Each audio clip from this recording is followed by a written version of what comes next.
अस्सलामु अलैकुम वरहमतुल्लाहि वबरकातुह। जैसा कि अब लिंक आप जैसे ही ओपन करोगे उसके बाद आपके सामने ये फॉर्म आएगा।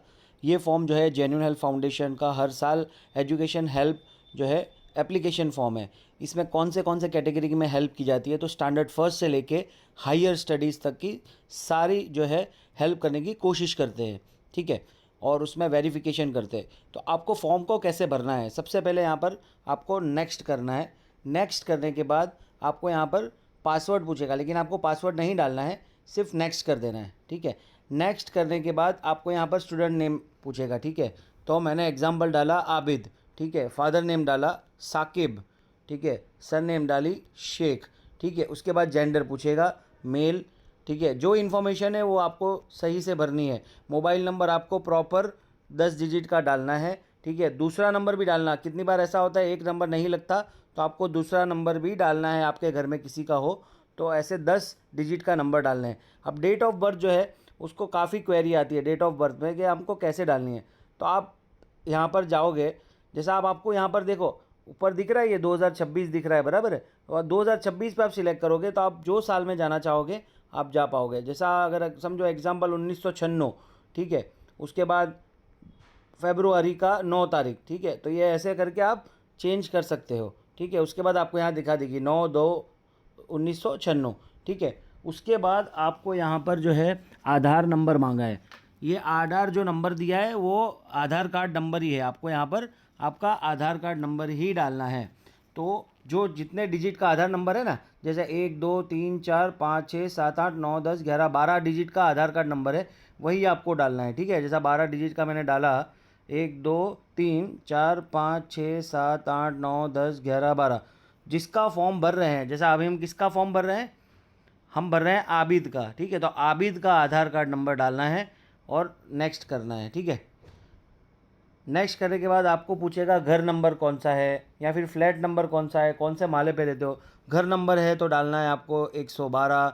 अगर मान लो आपका फ्लैट में है तो 201, सेकंड फ्लोर, इस तरीके से आपको डालना है पूरा प्रॉपर। सेकंड फ्लोर XYZ जो भी सोसाइटी है या वो मोहल्ला है, ठीक है, आपको वो डालना है। यहाँ पर मोहल्ले का नाम डालना है या सोसाइटी का नाम डालना है, XYZ सोसाइटी या मोहल्ला, ठीक है।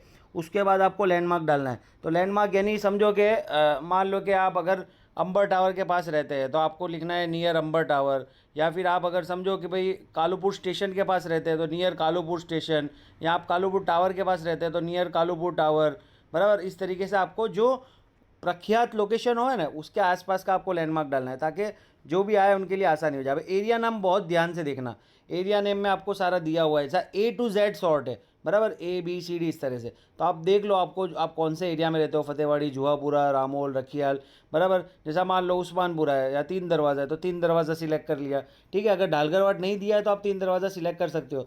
जो आप एरिया में रहते हो उसके नियर बाय अगर आपका वो एरिया नहीं दिख रहा है तो उसके आसपास का एरिया डाल देवे। जैसा रिलीफ रोड और लाल दरवाज़ा है, तो अगर मान लो रिलीफ रोड नहीं दिख रहा है तो आपको लाल दरवाज़ा टिक कर देना है, या फिर लाल दरवाज़ा नहीं दिख रहा है रिलीफ रोड दिख रहा है तो आपको रिलीफ रोड सिलेक्ट कर लेना है, ठीक है। इस तरीके से एरिया नेम होने के बाद आप कौन से सिटी से हो, तो अहमदाबाद, ये फॉर्म सिर्फ जो है अहमदाबाद के लिए है तो आपको अहमदाबाद सिलेक्ट करना है। उसके बाद आपको पूछेगा कि आपका घर जो है खुद का है, भाड़े का है या मजियारा है। तो खुद का है तो ओन्ड लिखना है, और अगर खुद का है और रेंट तो है नहीं तो ज़ीरो लिखना है, बराबर। मजियारा है तो मजियारे में भी शायद रेंट आएगा नहीं तो ज़ीरो लिखना है। अगर रेंटेड है तो रेंटेड करके आपको यहाँ पर जो रेंट है वो लिखना है कि 2,000 रुपये, 5,000 रुपये, जो भी रेंट है वो आपको लिखना है, बराबर। नेक्स्ट करना है। नेक्स्ट करने के बाद आपको पूछेगा फादर का ऑक्यूपेशन क्या है, बराबर है। उसमें हम आपको लिखना है जॉब करते हैं, बिजनेस करते हैं, या कुछ काम ही नहीं कर रहे, बराबर, या फिर फादर नहीं है। मतलब मान लो कि कितने ऐसे भी बच्चे हैं या पेरेंट्स हैं जिनके हस्बैंड नहीं हैं, बच्चों के फादर नहीं है, तो वो नहीं है तो आपको फादर नहीं है लिखना है। और मान लो जॉब करते हैं तो जॉब लिखना है, ठीक है। जॉब लिखने के बाद आपको कौन सा ऑक्यूपेशन करते हैं, तो भाई वर्कर है, वर्कर काय में है तो वेल्डिंग के वर्कर है, बराबर। या फिर कारपेंटर है, सुथारी काम करते हैं, प्लम्बिंग का काम करते हैं, कुछ भी आप जो करते हैं यहाँ पर लिखना है आपको। अब दूसरा पूछा है कुटुंब कुल सभ्यों, कितने फैमिली मेम्बर है घर में, तो आपको बताना है 2 हैं, 4 है, दादा दादी के साथ रहते हैं, सिर्फ 4 मतलब 2 बच्चे, 2 मियाँ बीवी रहते हैं, 4 लोग रहते हैं, 5 लोग रहते हैं, जो भी है इस तरीके से आपको सिलेक्ट करना है। अब अर्नर्स यानी कितने कमाने वाले हैं, तो बाज़ मरतबा क्या होता है हस्बैंड वाइफ दोनों कमाते हैं, मतलब जो है घर वाले जो है वो भी कमाते हैं और घर में जो रहते हैं वो भी सिलाई मशीन करते हैं या ट्यूशन पढ़ा के भी घर का गुजरान करते हैं। तो अगर मान लो ऐसे 2 लोग हैं तो आपको 2 पे सिलेक्ट करना है। और टोटल मंथली इनकम, यानी मान लो कि हस्बैंड कमाता है 20,000 रुपये और वाइफ कमाती है 10,000 रुपये, तो टोटल आपको आवक इनकम डालनी है 30,000 रुपये, बराबर। उसके बाद नेक्स्ट करना है। नेक्स्ट करने के बाद आपको ये सब बताएगा कि भाई आप आरटी का आपने फॉर्म भरा हुआ है, बच्चों का येस या नो जो भी आपको सिलेक्ट करना है, ठीक है। फिर आपके पास EWS सर्टिफिकेट है, ये सब 10वीं 12वीं के बाद आपको काम आएगा। यहाँ पर दिया हुआ है इन्फॉर्मेशन, आपको चाहिए तो देखो यहाँ पर क्लिक करोगे तो ये सारी इन्फॉर्मेशन आ जाएगी, ठीक है आपको, तो वो आपको ले लेनी है इन्फॉर्मेशन। तो उसके बाद आपको जो भी है, अगर समझो 1 से 9 में है तो 9 ही लिखना है आपको, ठीक है। और मान लो 10वीं 12वीं के बाद अगर है तो आपको ये थोड़ा समझना है क्या चीज़ है, आप MYSY का बेनिफिट लेते हो नहीं लेते हो, येस नो, नमो लक्ष्मी योजना आपने ली है नहीं ली है, बराबर है, वो आपको सिलेक्ट करना है। उसके बाद ये पूछा है कि आपने जनरल फाउंडेशन से इसके पहले भी स्कॉलरशिप का जो है फॉर्म भरा था और आपको जो है स्कॉलरशिप मिली थी या नहीं मिली थी। अगर मिली थी तो 2025 में मिली थी, 2024 में मिली थी और 22 में मिली थी, सिलेक्ट करना है। और अगर पहली बार भरा है तो नो लिखना है, बराबर है। उसके बाद आपने और कौन सी संस्था में फॉर्म भरा हुआ है, बराबर, जैसा यहाँ पर भरा है ऐसा और भी कहाँ कहाँ भरा है, तो अगर भरा है तो आपको येस लिखना है, बराबर। उसके बाद नेक्स्ट, उसके बाद 1 मिनट बैक, यहाँ पर क्या पूछा है, आपने कौन सी संस्था में भरा है, ठीक है, फॉर्म, बराबर, वो आपको लिखना है, आपने भरा है या नहीं भरा है। अगर भरा है तो येस, नहीं भरा है तो नो, ठीक है, नेक्स्ट। उसके बाद आएगा सिलेक्ट कैटेगरी, आप कौन सी कैटेगरी में मतलब पढ़ रहे हैं, बराबर है। तो अगर मान लो हायर स्टडीज़ है तो आफ्टर 12th लिखना है आपको, कौन सी कॉलेज है, तो आपको लिखना है GLS कॉलेज, ठीक है। आप कॉन्टैक्ट नंबर अगर आपके पास है तो कॉन्टैक्ट नंबर आपको गूगल से या वहाँ से मिल जाएगा, आप कॉन्टैक्ट नंबर डाल दो कॉलेज का, ठीक है। कौन से मीडियम से आप पढ़े हुए हो, इंग्लिश मीडियम है, गुजराती मीडियम है, वो आपको सिलेक्ट करना है।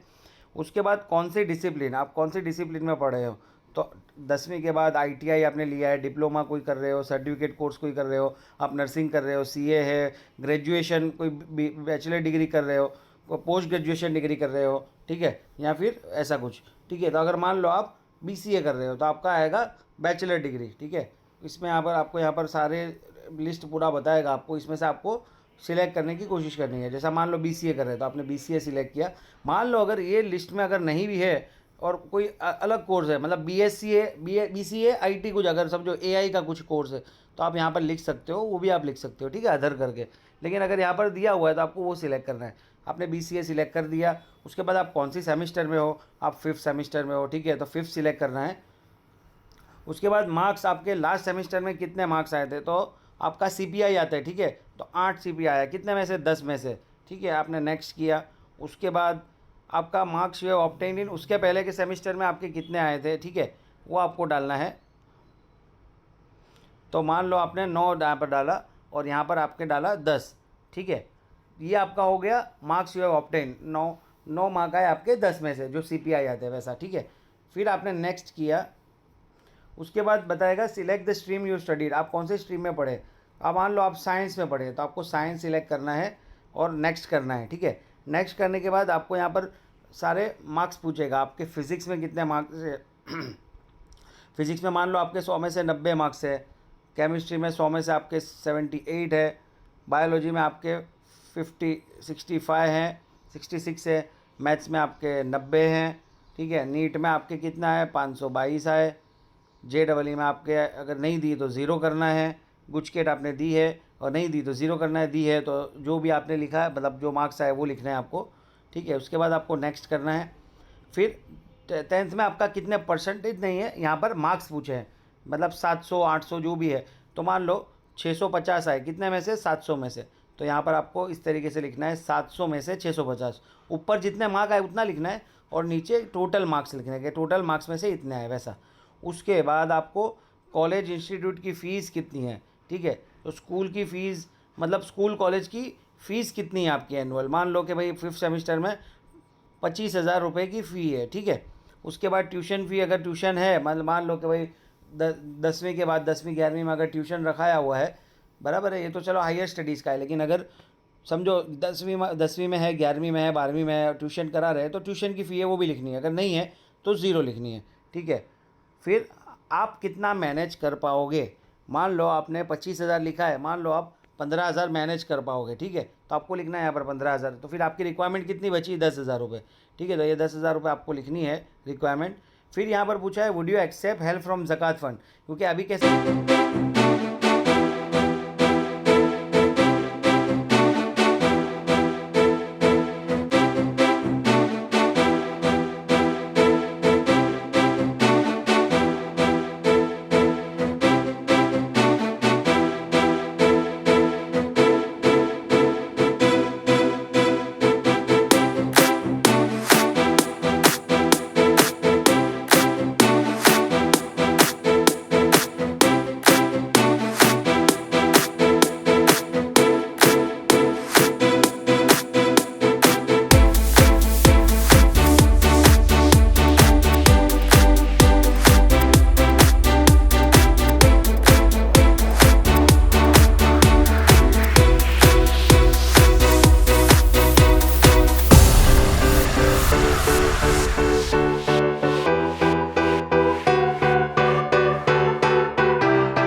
ठीक है।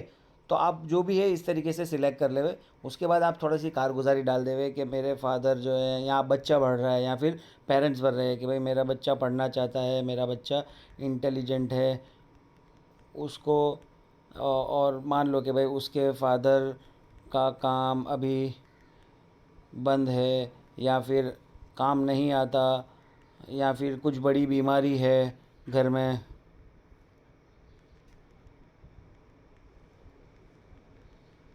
इस तरीके से आप कुछ भी लिख सकते हो।